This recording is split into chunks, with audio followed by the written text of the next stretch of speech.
cerita malam Jumat gelap mulai bicara rahasia terbuka. Ini ceramah, dengarlah bila kau kuat. Tak semua yang datang dari dunia yang sama. Cerita malam Jumat. Selamat datang di Ceramah Cerita Malam Jumat. Malam ini kita akan mendengar sebuah kisah dari seorang penjaga masjid. Sebut saja namanya Saman. Sebuah kisah yang membuatnya tidak pernah berani menengadah ke genteng masjid pada malam lagi. Hari itu ia mengira ia sendirian, tapi ternyata ada sesuatu yang memperhatikannya dari atas genteng.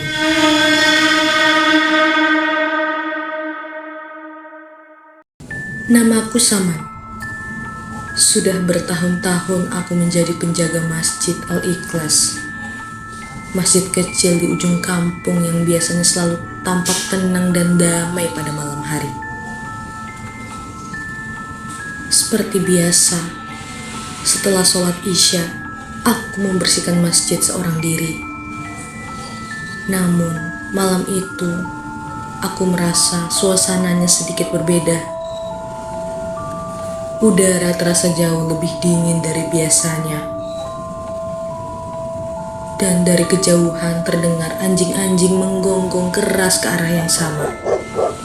Ke arah masjid tempat aku berdiri. Aku mencoba mengabaikannya. Aku menyapu lantai, mengatur sajadah, mematikan lampu, lalu bersiap untuk pulang. Tapi tiba-tiba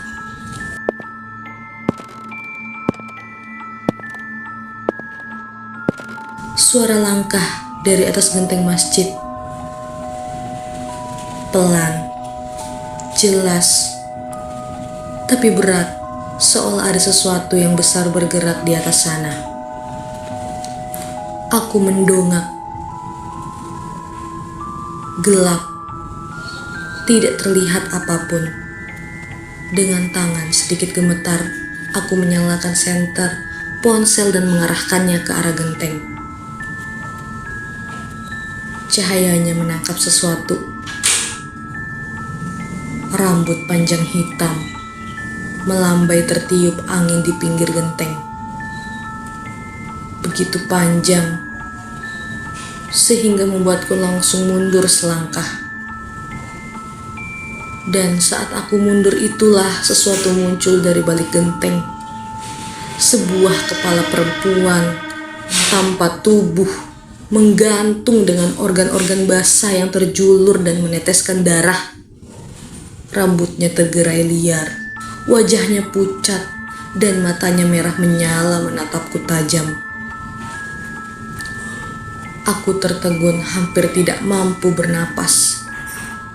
Kepala itu biasa orang-orang menyebutnya sebagai kuyang, melayang ke samping genteng seperti sedang mencari sesuatu. Lalu terdengar suara lirih, pecah dan mengerikan. Saman, di mana bayi itu? Aku langsung berbalik dan berlari sekencang mungkin. Saat melewati sisi samping masjid, terdengar suara keras, bagai benda yang sangat berat terjatuh. Kepala itu bergerak sangat cepat. Aku menoleh sedikit, cukup untuk melihat rambutnya berkibar di udara. Organ-organ yang menggantung berayun seperti cambuk. Napasnya terdengar kasar.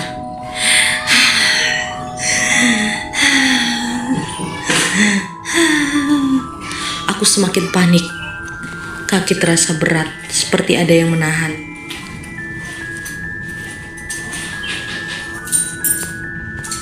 Begitu melewati warung Pak Asep, aku hampir menabrak seseorang yang datang dari arah depan. Ternyata Pak Asep baru pulang ronda.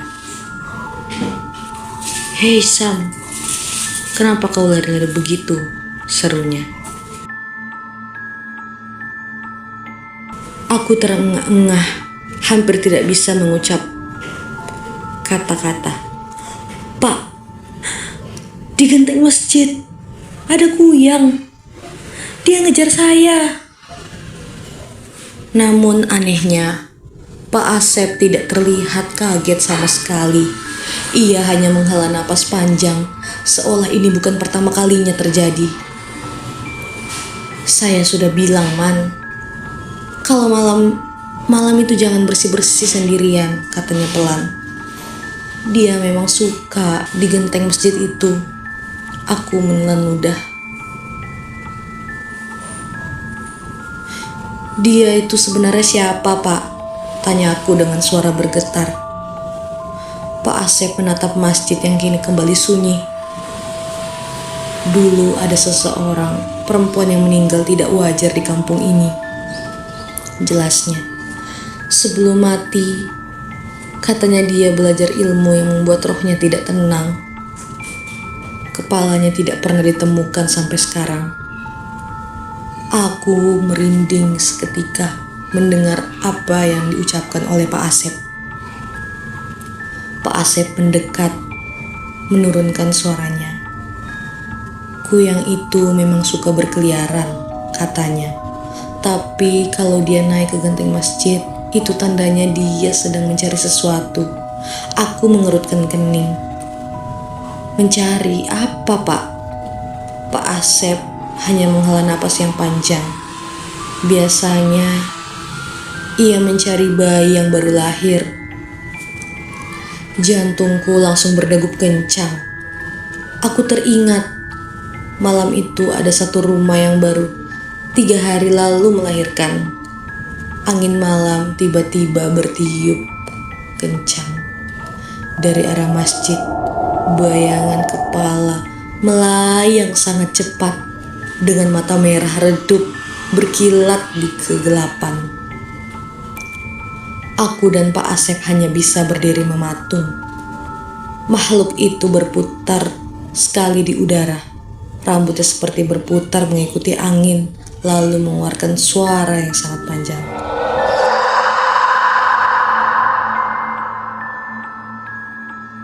Dan dalam sekejap, ia melesat ke arah pohon bambu di ujung kampung.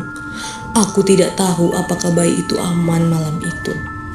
Yang pasti, sejak kejadian itu, aku tidak pernah lagi membersihkan masjid sendirian lagi. Tidak pernah lagi. Beberapa warga bersumpah melihat cahaya merah melayang di atas genteng masjid setiap malam Jumat. Kadang terdengar suara ketukan dari atas atap. Kadang ada suara perempuan tertawa lirih dari arah kubah masjid.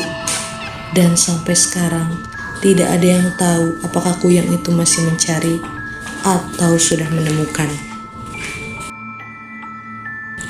Kalau kalian lewat masjid saat malam dan mendengar suara langkah dari atas genteng, jangan langsung menoleh ke atas, karena bisa saja yang sedang berjalan di atas sana bukan manusia. Sampai bertemu di Ceramat, cerita malam Jumat berikutnya.